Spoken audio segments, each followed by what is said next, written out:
Salam alaikum Azul Fillaoun, bonsoir. C'est dans une sorte de lassitude, un climat quelque peu désabusé, que les Tunisiens commémorent aujourd'hui le 5e anniversaire de la révolution de Jasmin. 5 ans déjà. Le 17 décembre 2010, dans la ville de Sidi Bouzid, Mohamed Bouazizi, un vendeur ambulant, Rabbi Yahmou, humilié, dit-on, par une policière, s'était immolé par le feu. Cela allait provoquer une explosion populaire que personne n'imaginait seulement, dans un pays que tous les observateurs pensaient en dehors de ce genre d'éventualité, dont ils pensaient qu'il était totalement sous contrôle, tenu par une poignée de fer, par un des régimes policiers les plus durs de la planète, qu'une oligarchie avait transformé en entreprise familiale. Personne n'avait vu ni prévu l'immense lame de fond venue des couches les plus défavorisées du pays profond avant qu'elle n'emporte l'adhésion de l'ensemble du peuple tunisien, toutes couches sociales confondues, les clients du régime excepté cependant. Personne n'avait vu venir, ni le régime lui-même, qui disposait pourtant d'yeux et d'oreilles jusque dans les milieux les plus improbables, ni les puissances occidentales, ni les amis moyen-orientaux du régime. Personne.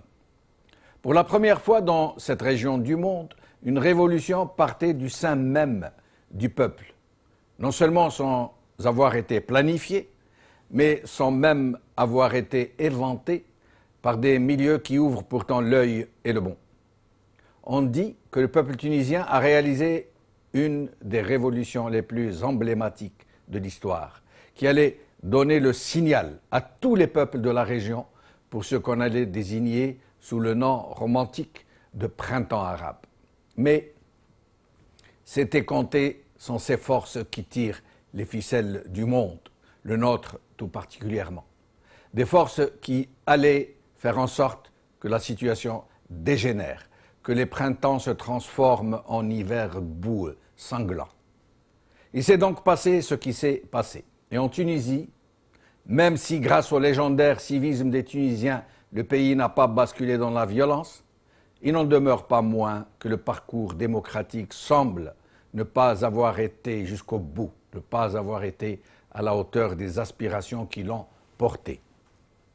Tout a été entrepris par des forces réactionnaires pour dévoyer le processus, pour faire regretter aux Tunisiens d'avoir secoué le joug. Tout a été entrepris, depuis l'intoxication du climat social jusqu'à l'orchestration de la violence, en passant par la dégradation du cadre civil. Tout a été entrepris pour faire regretter aux Tunisiens de s'être soulevés, jusqu'à chercher à faire tarir la principale ressource du pays, le tourisme, par la perpétration d'actes terroristes particulièrement meurtriers. Aujourd'hui, malgré les avancées démocratiques que personne ne peut renier, les Tunisiens sont amers d'une façon générale, pour des raisons et d'autres, pas toujours les mêmes. Certains ne craignent plus de regretter ouvertement ces temps qu'ils disent bénis, de l'oppression et de la férule policière. Mais la lutte continue au sein d'une société civile particulièrement vivace. Aujourd'hui. Libération. La Tunisie marque sans faste le 5e anniversaire de sa révolution. RFI Afrique. Tunisie, 5 ans après la révolte populaire, un bilan en demi-teinte. Par Abla Jounaidi. Le courrier de l'Atlas. Tunisie, commémoration de la Révolution, un anniversaire sur fond de régression des libertés. Par Seif Soudani.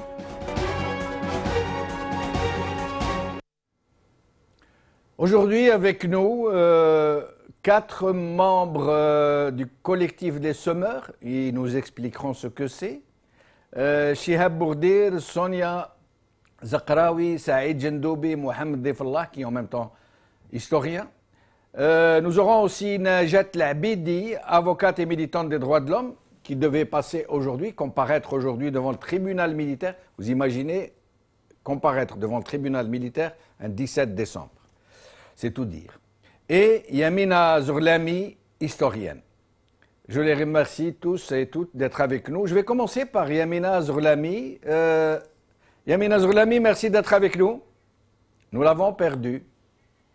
Alors, Najat Labidi, avocate et militante des droits de l'homme. Merci d'avoir accepté notre invitation. Merci à vous. Alors, dites-nous, vous deviez passer avec un de vos confrères, et néanmoins politicien reconnu en Tunisie, du moins un acteur important de la société civile. Pourquoi deviez-vous comparaître devant le tribunal militaire en ce jour anniversaire du 17 décembre?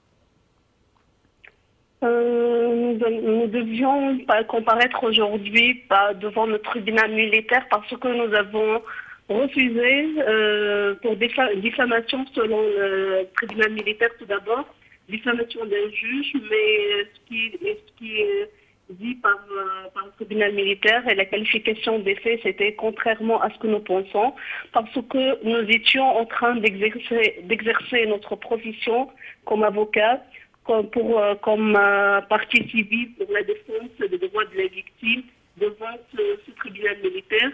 Mais malheureusement, lors de ce fait, on doit dire que le tribunal militaire a refusé notre droit de combattre et de se constituer comme partie civile lors de la défense des droits des victimes de la torture lors du régime Ben Ali. L'affaire concerne une affaire très connue en Tunisie par l'affaire Bouchahel, qui concerne 244 militants qui ont été victimes de la torture et de l'humiliation, surtout par le ministère de l'Intérieur en 1981.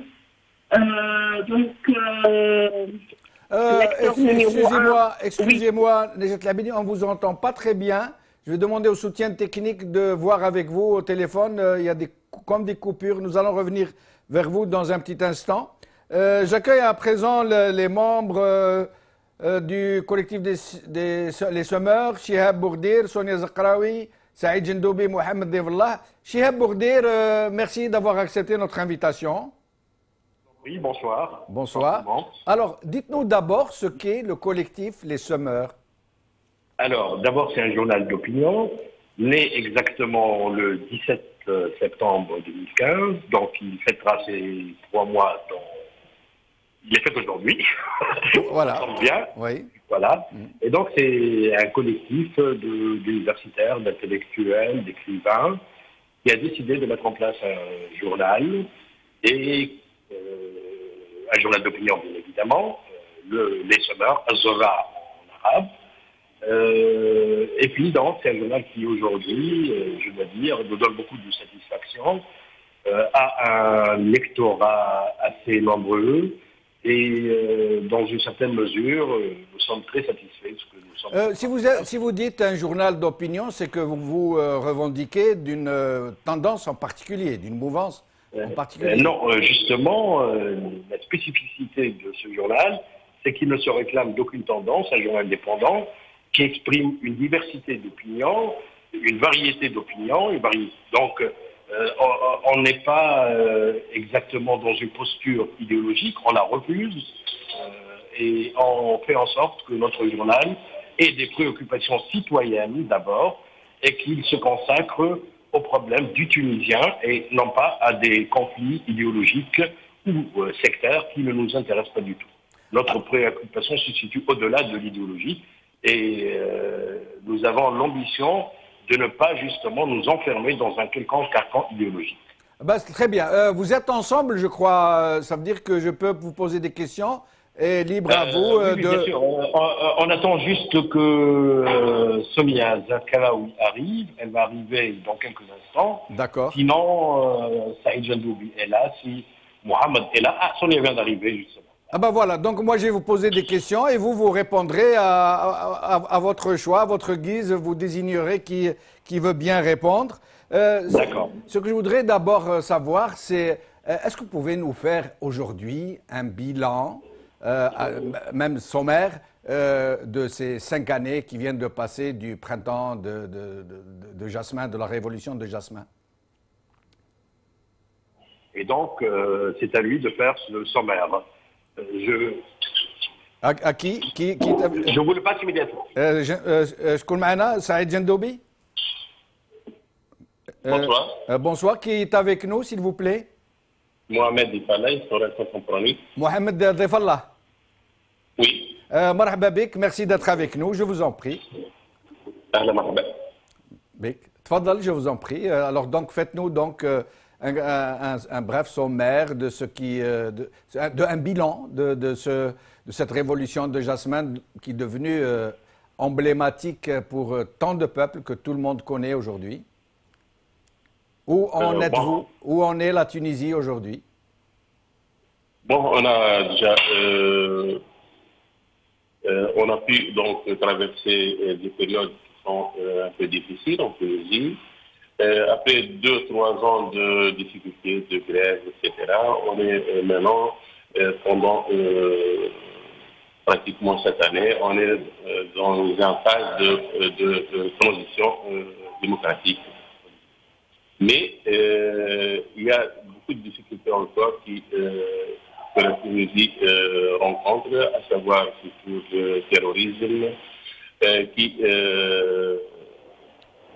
si vous voulez, perturbe la situation, que ce soit sociale, économique ou surtout politique. Parce que à l'horizon, on craint donc une situation de despotisme, si vous voulez, de dictature, donc cette situation qui est difficile, je crois, pour la Tunisie pour les prochaines années. Il y a quelques temps, pas très longtemps, il y a quelques mois, j'étais parti en Tunisie. J'étais très étonné de voir que les Tunisiens étaient, j'allais dire, amers. Beaucoup de gens semblent ne pas être très heureux. Ils considèrent que le processus n'est pas allé jusqu'au bout, qu'il a été peut-être même dévoyé, fourvoyé. Mais en fait, si l'on compare la Tunisie d'autres qui ont connu ce printemps arabe, on trouve que la Tunisie est, si vous voulez, dans une situation meilleure par rapport à l'Égypte, par exemple, ou la Syrie, le Yémen, etc. C'est pourquoi on peut parler avec cet optimisme, surtout que la contre-révolution ne pourrait pas, si vous voulez, passer. Oui. En Tunisie, le tourisme est la ressource principale, sinon l'une des principales ressources du pays. Or, depuis qu'il y a eu ces actes terroristes particulièrement sanglants, il semble que le tourisme tunisien a marqué un net recul, ce qui s'est traduit par une baisse des ressources. Où en êtes-vous aujourd'hui en Tunisie en termes de lutte antiterroriste, en termes de rétablissement de la sérénité pour pouvoir attirer plus de touristes? En fait, cela ne concerne pas seulement le tourisme, mais tous les secteurs de l'économie tunisienne. Il y a, que ce soit l'industrie ou même l'agriculture. La situation économique de façon générale est dans une situation très difficile. Ce n'est pas seulement le tourisme. Bien sûr que le tourisme est un secteur qui est important pour la Tunisie, mais aussi il y a beaucoup d'investisseurs qui ont quitté la Tunisie vers d'autres pays. Il y a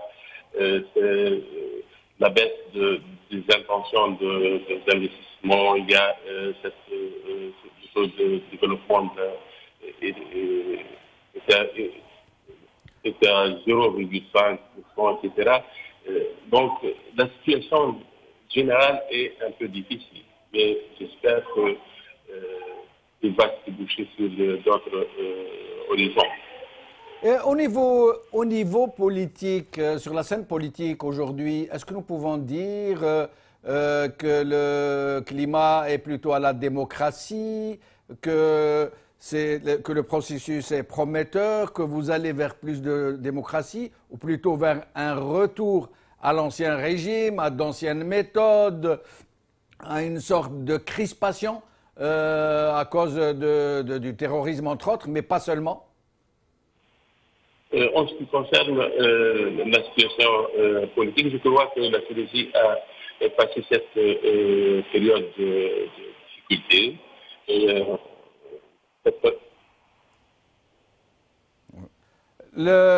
Est-ce que je pourrais parler à un autre membre du collectif pour essayer d'avoir d'autres avis? Oui, M. Saïd, je viens de vous. Ahlan Bek, merci d'être avec nous. Alors, aujourd'hui, qui détient véritablement le pouvoir j'allais dire, pas sur un plan constitutionnel seulement, institutionnel, mais réellement qui détient une certaine influence sur les médias, qui détient une influence sur les grands syndicats, sur la société civile, à votre avis? Allô? Oui, je vous écoute. Oui, bonsoir. Pardonnez-moi, d'abord, on parle dans des conditions un peu difficiles avec le téléphone. Donc oui, j'ai l'impression, oui, c'est l'impression que nous avons. La question, mais je profite d'abord pour lancer à mon nom et en nom de notre journal Les Semeurs un vibrant hommage aux martyrs en ce jour, le 17 décembre. L'étincelle de la Révolution, un vibrant hommage notamment à Mohamed Bouazizi, qui fut l'étincelle de la Révolution tunisienne et au-delà. Je trouve dommage d'ailleurs que le 5e anniversaire de la Révolution arrive en Tunisie et que le pays est gouverné par la contre-révolution. Mais nous sommes réalistes et nous savons, je parle sous l'autorité de l'historien, mon collègue Mohamed Rifal, que les révolutions en général c'est un processus et donc il y a un tiraillement entre les forces de changement, parce que la révolution c'est une volonté et un désir de changement, et les forces qui ne veulent pas que cela change. Donc c'est tout le dilemme maintenant qu'on vit aujourd'hui en Tunisie, dont M. Mohamed Rifal vient de s'exprimer à propos des problèmes. Mais est-ce que ce sont ces forces qui aujourd'hui ont, si je peux dire, le côté du manche? Est-ce que ce sont ces forces qui détiennent les véritables leviers de commandement, notamment sur la presse, sur les grands syndicats, sur les forces d'argent? Vous parlez de qui, pardon? De quelle force? D'abord, qui sont les forces contre-révolutionnaires oui. dont vous parlez? Et est-ce que ces forces dites de l'ancien régime, contre-révolutionnaires, réactionnaires, oui, etc., détiennent réellement des leviers décisionnels politiques? Oui, En fait, ils n'ont jamais lâché le vivier parce que ce qui s'est passé entre le 17 décembre et le 14 janvier, ce qui a suivi, fut marqué surtout par la chute de la tête du régime et non pas du système. Le système, il est enraciné et nous sommes conscients que pour le déraciner, il faut beaucoup de temps et il faut beaucoup de volonté, beaucoup d'organisation au sein même de ceux qui veulent le changement. Et ça, malheureusement, ça peine pour l'instant, mais nous sommes optimistes parce que, en fait, les processus révolutionnaires dans l'histoire dépassent même la volonté des acteurs. Parce que c'est une roue qui tourne et tôt ou tard, elle finira par avancer. Donc, il y a des forces de résistance qui détiennent, comme vous le dites, le vivier du pouvoir, les leviers du pouvoir et surtout le pouvoir économique. Parce qu'il ne faut pas oublier aussi que les forces de résistance à la révolution ne sont pas seulement des forces de résistance sur des idées ou des idéologies, mais c'est surtout à propos du réel pouvoir qui est le pouvoir économique.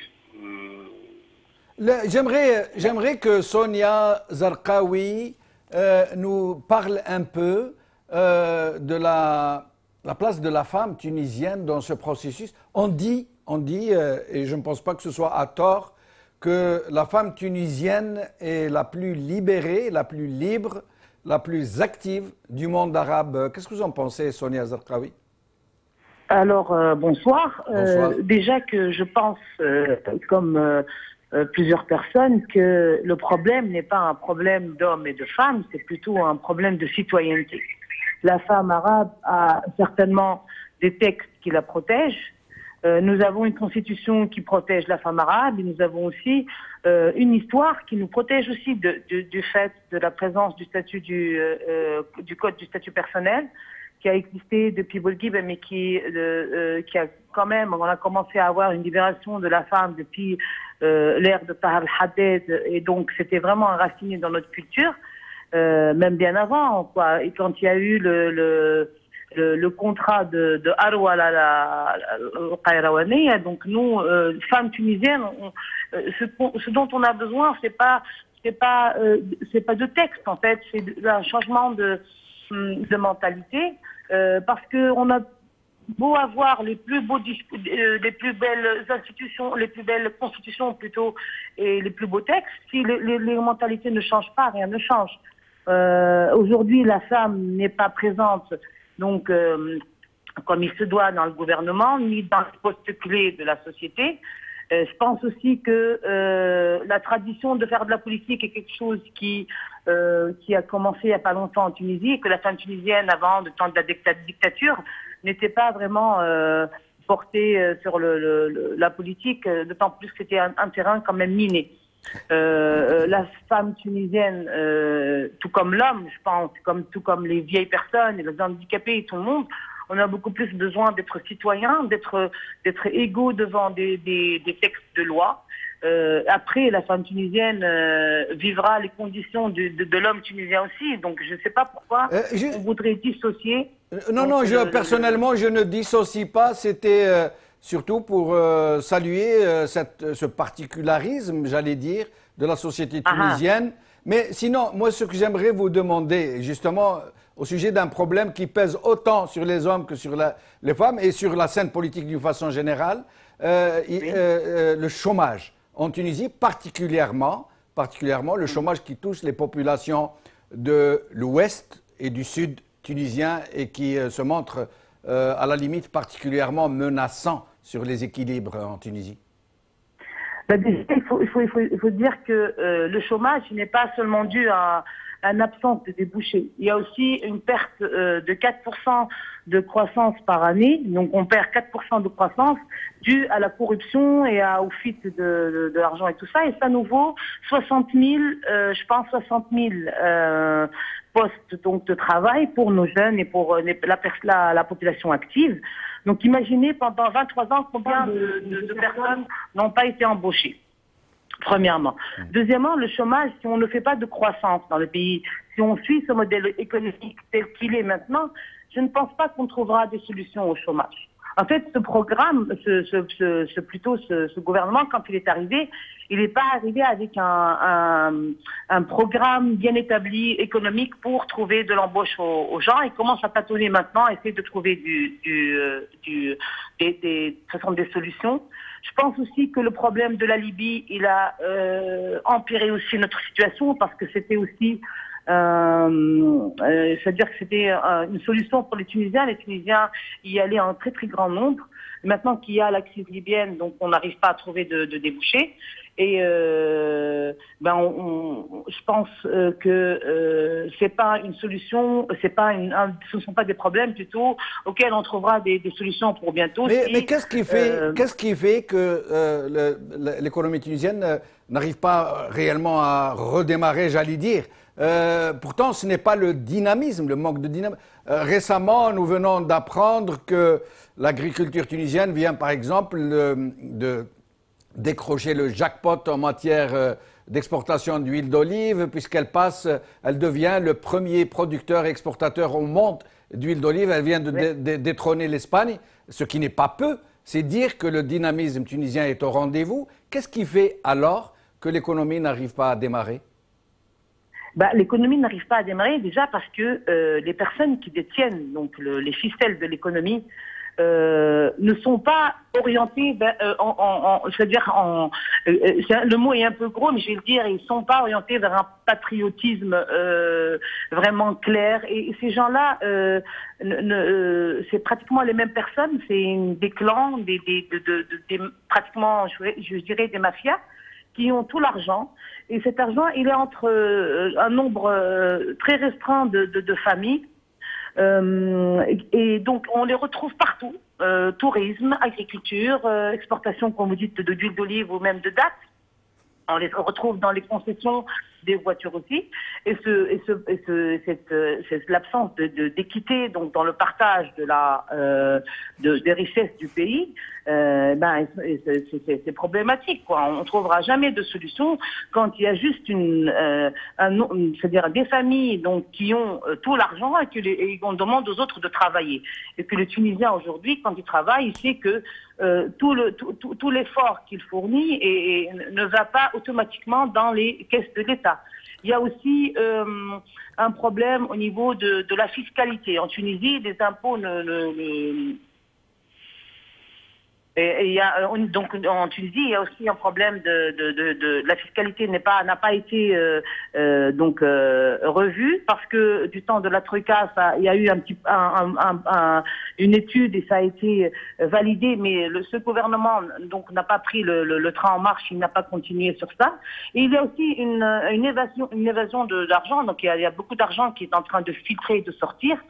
Et ça aussi, il faudra trouver une solution à ça. Donc, nous, plus que ça, on a peur que la Tunisie devienne un paradis fiscal et plutôt un moyen, donc un terrain où les gens carrément viendront blanchir leur argent.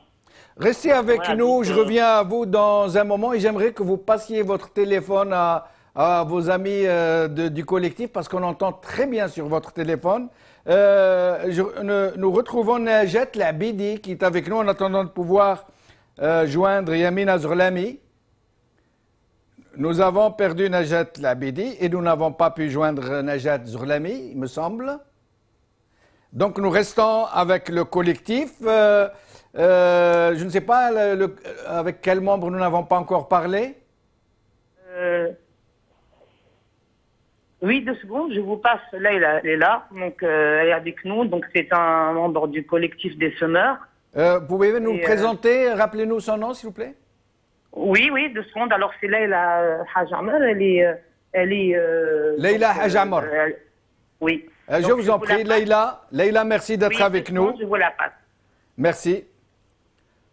Leïla Hajamar. Est-ce que Leïla est avec nous?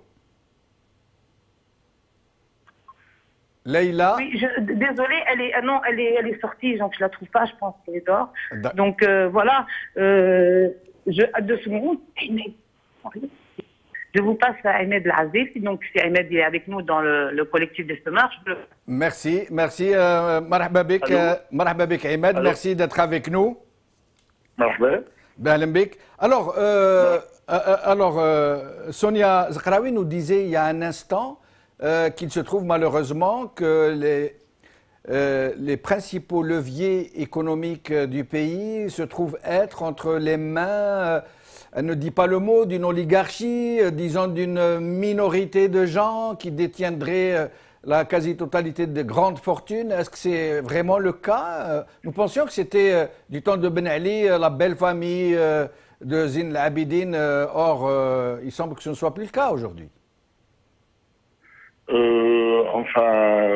Je pense et je partage l'avis de Sonia à une certaine limite, mais on sait de toute façon que pas mal de Tunisiens ont profité de l'ère de Ben Ali, si je peux dire, et ça rentre dans le cadre général de la personnalité tunisienne, si je peux dire, si je pouvais dire, enfin, la personnalité tunisienne qui veut, enfin, profiter de n'importe quelle occasion, évidemment sur le plan économique. Mais je pense que je le comprends dans le cadre général de la morale du Tunisien. Oui. La morale du Tunisien qui voyait que tout le monde essaie d'avoir ce qu'il pouvait comme intérêt. Et du coup, je peux l'expliquer ainsi, de cette façon. Mais dites-moi, il semble qu'en Tunisie, pour les gens qui ne connaissent pas très bien, qu'il est bon de signaler que les richesses ne sont pas équitablement réparties. Non seulement l'Ouest tunisien ne dispose pas donc de ce potentiel touristique, ne dispose pas de terres agricoles aussi riches que celles de l'Est ou du centre ou du nord du pays. Et en plus, l'Ouest tunisien se trouve être le plus peuplé, le plus... j'allais dire, là où il y a le plus de jeunes, de problèmes, de chômage, de manque d'investissement. Pourquoi l'État tunisien et, j'allais dire, les détenteurs de capitaux tunisiens n'investissent-ils pas massivement dans ces régions où le chômage est endémique, où il est en nette progression, sans arrêt, et qui est devenu en quelque sorte un vivier, un potentiel... j'allais dire, de malaise social? Enfin, je pense que, d'abord, l'inégalité dans la société tunisienne était parmi les causes principales de la révolution. On voyait clairement que la richesse en Tunisie n'est pas partagée d'une façon équitable.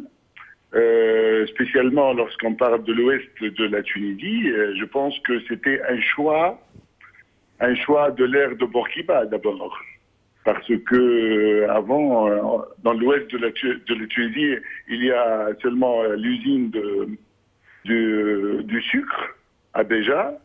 Oui. Il y a aussi, je pense, une autre usine à Jandouba, mais sinon on trouve rien du tout. Et c'était quoi? Des choix politiques de l'ère de Bourguiba, après l'indépendance de la Tunisie. Et aussi, ces choix se sont accumulés de décennie à décennie jusqu'à on arriver à l'ère au temps de Ben Ali. Et ils ont carrément, parce que je pense que aussi les gens qui gouvernaient pratiquer carrément la politique en faveur des Tunisiens qui sont sur les côtes. Et à votre avis, quelles sont les perspectives en Tunisie, autant économiques que politiques? Ça veut dire, par exemple, en plus des perspectives économiques, vous allez nous dire quelles sont aussi les possibles alliances politiques, comment va se dérouler le processus démocratique. Est-ce que nous allons aller vers plus de démocratie ou vers plus de démocrature, comme le disent certains? C'est un terme qui revient de plus en plus, la démocrature. Ça veut dire un mélange de dictature et de démocratie, ou démocratie sécuritaire, comme on dit. Dites-nous, quelles sont les perspectives? Moi, je pense que le Tunisien a dit son mot. Il n'y aura plus de dictature dans ce pays. Il y aura certainement de l'équité, il y aura un partage équitable de la richesse en Tunisie, et ça ne peut se faire qu'en ambiance de démocratie. Alors je pense que l'avenir est certainement, même si on voit ça un peu lointain, mais avec une belle démocratie en Tunisie. Je le vois et je pense que mes enfants le vivront, et Inch'Allah, comme on dit. Ce clivage qui se creuse de plus en plus en Tunisie entre islamistes et ceux qui disent les combattre, alors que les islamistes tunisiens, du moins ceux de Nahda par exemple, se disent ouvertement démocrates, veulent entrer dans un cadre démocratique. Pourtant, ceux qui les combattent souhaitent presque les voir écartés de la scène politique. Bon, je pense que, et c'est mon avis personnel, hein, je pense que il n'y a pas de différence réellement dans la personnalité basique du Tunisien entre musulmans, entre islamistes ou autres.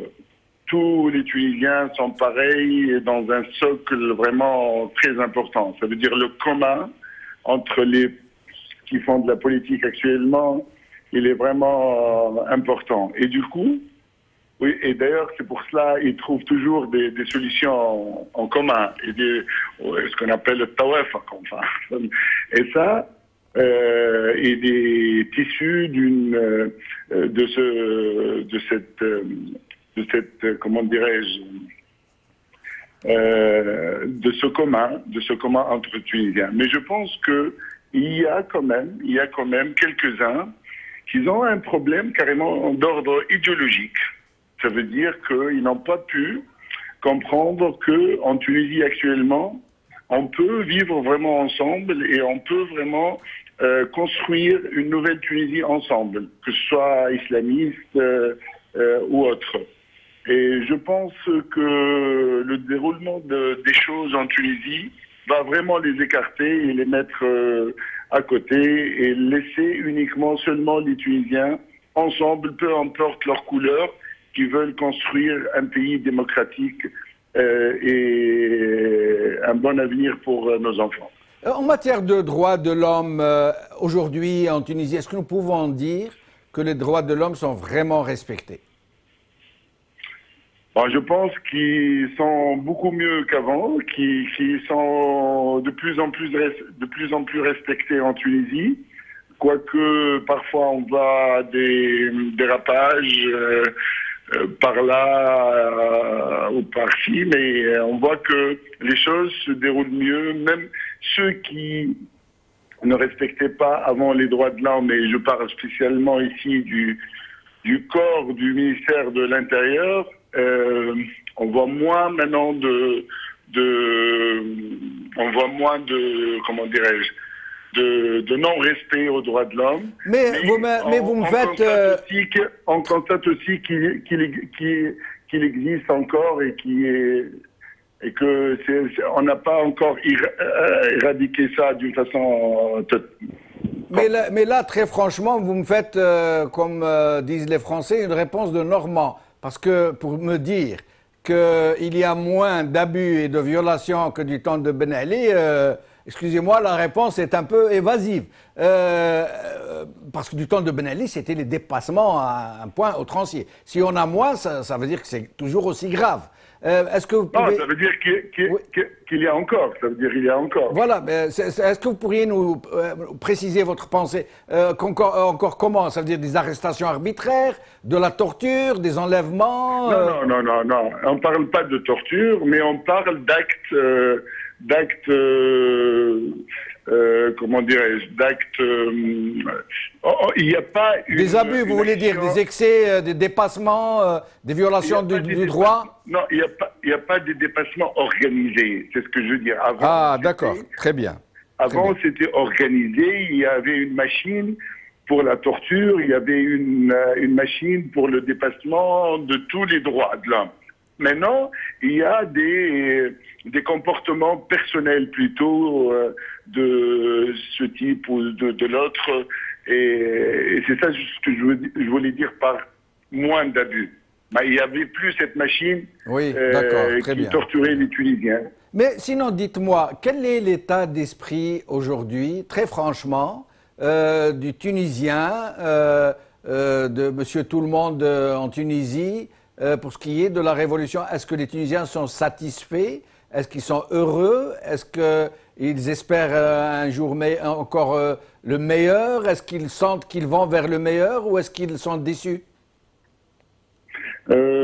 Franchement, on franchement. trouve de toutes les couleurs.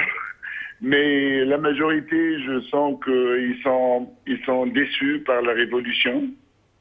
Et ils disent que, franchement, on aurait resté comme avant, c'était mieux pour tout le monde. Mais c'est compréhensible d'un côté.